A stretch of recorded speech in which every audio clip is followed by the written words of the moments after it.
Flexible spending account versus health savings account. What's the difference? With the FSA, we have what's called the use it or lose it rule. The HSA is owned by the employee.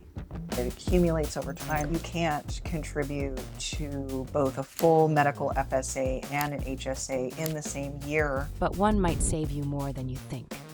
My goal today is to make this as simple as possible. All right, so today we are going over flexible spending accounts and health savings accounts. Hi, my name is Mel DeWeese, and I geek out on employee benefits and HR. And today we are going to geek out together on HSAs and FSAs because it can get very complicated when we mesh these two things together. And I want to remind you that I'm not your broker. This is not healthcare advice. This is not insurance advice. This is just meant to be for general education purposes only. And I will start out on a very, very high level overview. So in 2025, the medical FSA, employers can choose to allow their employees to elect up to $3,300. And with a limited purpose FSA, it's the same, $3,300. Dependent care FSA, it is $5,000 per household. That means it's $2,500 for an individual. And health savings accounts, a single person can put away $4,300. A family can put away $8,550. And if you're over the age of 55, you can set aside an additional $1,000 per year. Please note that you can't contribute to both a full medical FSA and an HSA in the same year, but you could do a limited purpose FSA and an HSA.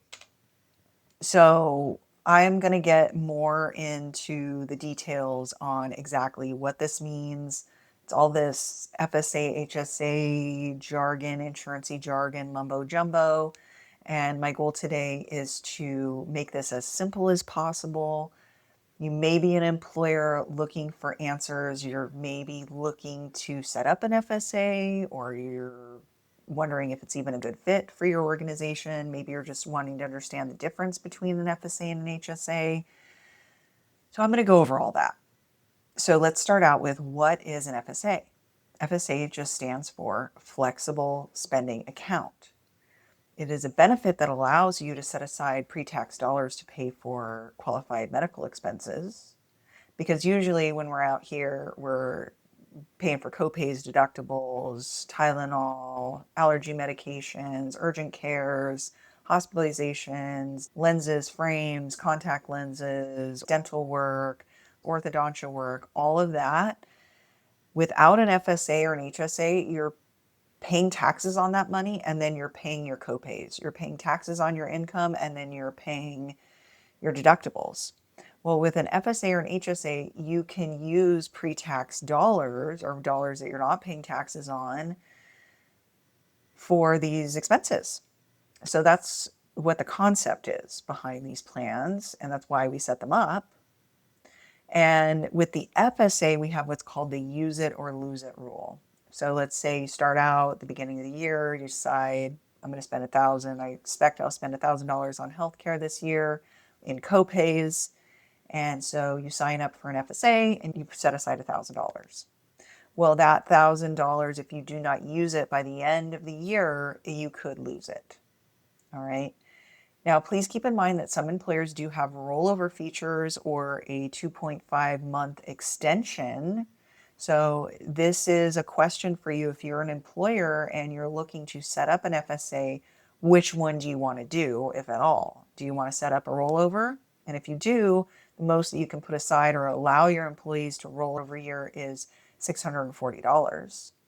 All right, so in the scenario where somebody sets aside $1,000, let's say they forget about it, they didn't use any of it, and December 31st comes up and they start crying and they say, oh my gosh, I just lost $1,000, what do I do? Well, time's up, we can't use the money, but we can roll over at least 640 of that, so you can use it in the next calendar year. The other alternative is to extend the months. So instead of it ending on December 31st, This would allow the employees to go out and get services or medical equipment or over-the-counter medications that qualify for a qualified medical expense, spend the money somewhere in the new year. And it gives them 2.5 months to spend that money. So you can do either or, you can't do both. That means if you don't use all the funds in the year, the portion may still be available next year, giving you more flexibility and less risk of losing the unused dollars. All right, so how do these things work? What happens? So an employee signs up in open enrollment for the FSA. These FSAs are offered through employers, and if the employer allows it, they can allow employees to sign up for a flexible spending account, and the employee would elect an amount that they want for that calendar year. And because there is that use it or lose it provision, we always recommend that people really try to map out and pick an amount that they know they're going to use. So for example, let's say somebody's paying $100 a month in copays for a prescription that they take every month. So they know for certain they're going to spend $1,200. Perfect.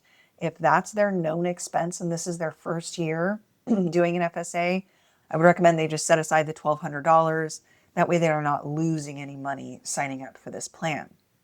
And right when they sign up, they're going to get a debit card with their name on it, just like a debit card from a bank or a credit card.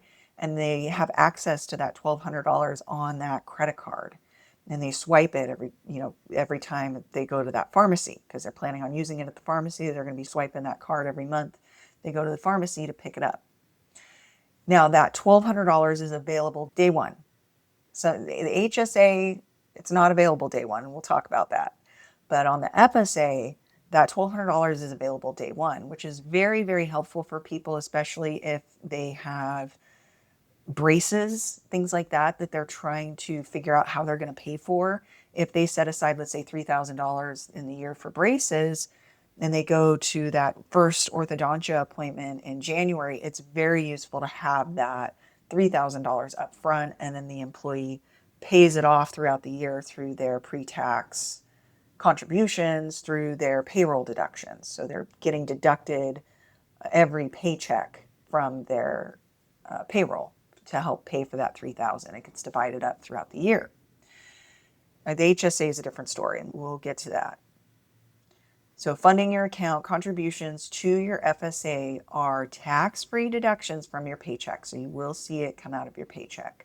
Making qualified purchases. Your FSA card acts as a debit card for qualified medical expenses. And there's a very specific list of qualified medical expenses that come from the IRS. The IRS puts out this list every year, and you can even Google it. It pops right up. You type in qualified medical expenses IRS, and you can click on that site, and it'll give you a PDF of all of the qualified medical expenses that you can use this money on, tax-free.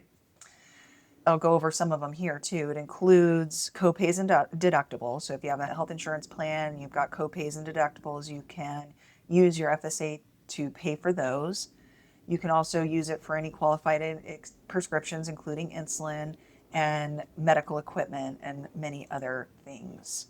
You can use it for doctor's visits, hospital services, prescription drug medications, over-the-counter medications like Tylenol, allergy medications, medical supplies, bandages, thermometers, blood pressure monitors, vision expenses, eye exams, glasses, contacts, even LASIK eye surgery, dental expenses like root canals, bridges, dentures, fillings, braces, cleanings, any mental health services, any therapy, drug and alcohol counseling, detox, rehab, chiropractic care, physical therapy, and menstrual care products. Okay, what can you not use this money for? You cannot use it for a boob job. You can't use it for cosmetic surgery. You cannot use it for teeth whitening. Kind of a bummer. Can't use it for gym memberships unless it's medically required. General vitamins and supplements. Unless it's written on a prescription notepad from your doctor. So anything that is written on a prescription notepad from your doctor is a qualified health expense. So perhaps you have a back condition and your doctor writes, you need a therapeutic massage as part of your treatment every week.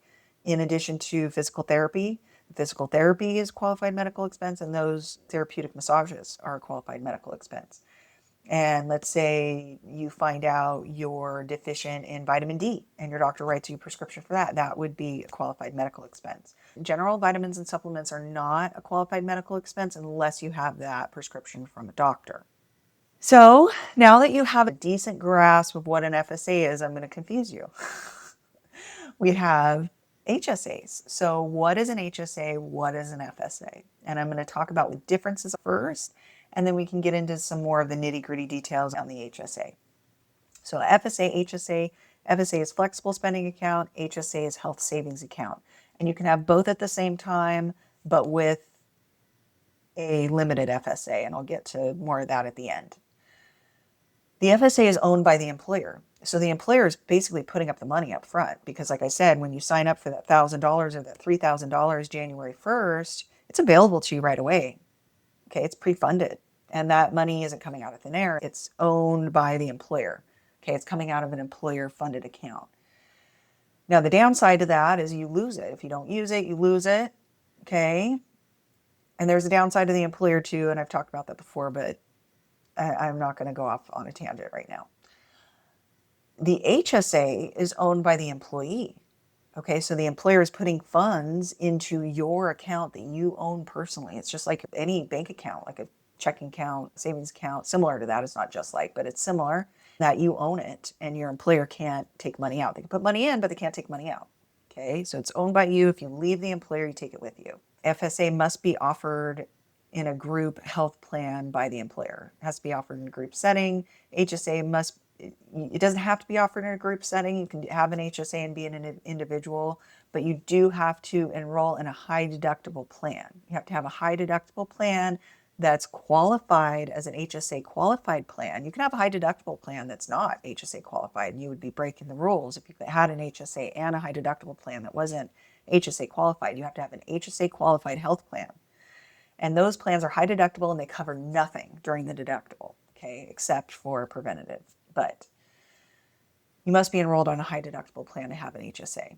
Okay, FSA, you can have a platinum PPO, $0 deductibles, and you can have an FSA. But with an HSA, if you have a platinum plan, $0 deductible, you don't qualify. Choose your contributions amount at the start of the year with an FSA. So when you sign up, you have to choose your amount. Like I said, it's maybe $1,000, $3,000, a flat dollar amount. You choose it up front. Open enrollment, you cannot change it. With the HSA, you can change it throughout the year. You can change it at any time. So let's say you decide you want to have an HSA, you're putting $100 a month in there. And in the middle of the year, you have something happen. Maybe you need a surgery or something that's going to cost a couple extra $1,000. So you can put that money in the HSA randomly at any point during the year. So choose your contribution amount at the beginning of the year. That's the FSA. You're locked in. The HSA, it's very flexible as far as contributions are concerned. There's no investment capabilities with the FSA. You have your money. Like I said, it's the employer-owned account. That money isn't used for anything else. It's not put into mutual funds, or it's all just stewarded and used specifically for qualified medical expenses on the employer and employee level. With the HSA, most vendors, if you get over $10,000, will allow you to put it in a mutual fund or like the S&P 500 or something like that. So once you build up a certain amount in the HSA, you can use it as a supplement for retirement income. Some financial advisors suggest that people put money in here to help save for additional medical expenses that come up with retirement and things like that. And like I said before, the FSA is a use it or lose it. HSA, the idea of the HSA is that it accumulates over time and you build it up over time. So what are the contributions amount? So the contribution max with the FSA is $3,300 per year, and that's for the medical FSA. And for the HSA, it's $4,300 for an individual and $8,550 for a family. Rollover funds, you can roll over up to $640 from the FSA if the employer allows it, or that 2.5 month extension, again, if the employer allows it, and some employers don't allow either. So it depends. And the HSA, you, the member, or the person that set up the HSA, owns the HSA, and you hold on to it, and it rolls over year, and it continues to accumulate. So like I said in the beginning, it can get complicated, but we can have an HSA and FSA together. And the first year the HSA came out, we just said no. We were like, no, nobody's getting an HSA and an FSA at the same time. Nope, nope, nope, not happening, not even going there. And then they came up with this limited purpose FSA to allow people to have an HSA and an FSA at the same time. And it can be beneficial for some people. It does take additional awareness. The employee and the person that has the HSA and the FSA at the same time needs to be educated and needs to be aware of which plan they're using for what. To avoid any problems, we don't want any problems with the IRS. Who does? Who wants problems? So HSA, FSA, how they work together, what is the difference? So an HSA is a health savings account, only available if you are enrolled in a qualified health plan. So you have a high deductible health plan, you're like, yes, I'm getting an HSA. You set up that additional bank account, and you start putting money in that every month to accumulate dollars pre-tax to spend on healthcare expenses.